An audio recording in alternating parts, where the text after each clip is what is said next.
Mechi inayofuata ni dhidi ya klabu ya Simba. Mnakwenda kukutana nayo kwa mara ya pili msimu huu. Mechi ya duru la kwanza matokeo yalikuwa ni 0-0 pale kwenye uwanja wa Jamhuri.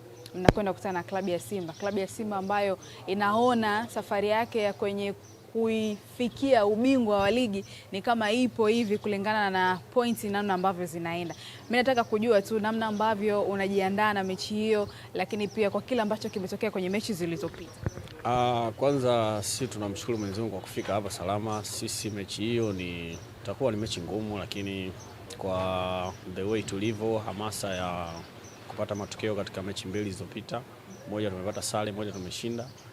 Mechi hii si tumejiandaa vizuri, ikiwemo mimi pia nimejiandaa vizuri ili kuweza kushinda na kuiweka timu katika nafasi nzuri. Simba ni mpinzani na namna gani kwa namna ambavyo unawaona mpaka hivi sasa? Simba ni timu ngumu na ni timu ambayo ina wachezaji wazuri. Haiwezi kuwa mpinzani wetu sisi kwa sababu sisi hatupo katika nafasi za kugombania ubingwa. Mpinzani wa Simba ni Yanga pamoja na Azam. Kwa hiyo kwa sababu wote tuko katika top league, anakuwa ni mtu ambaye tunaenda kushindana naye, ambaye yeye anagombania ubingwa, lakini mechi itakuwa tough na Simba tunaipongeza kwa sababu ina wachezaji wazuri.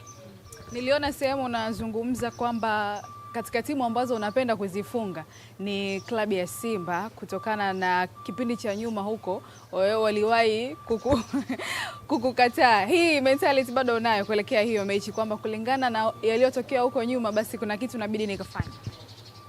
Of course unapokutana na timu kubwa ukiwafunga lazima ujisikie vizuri, kwa sababu nakumbuka hata Drogba alikuwa akiwafunga Arsenal, alikuwa ana enjoy, anapenda.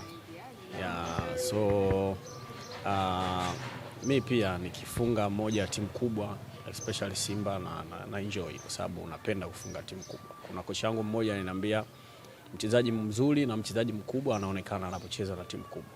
So ni kitu ambacho napenda.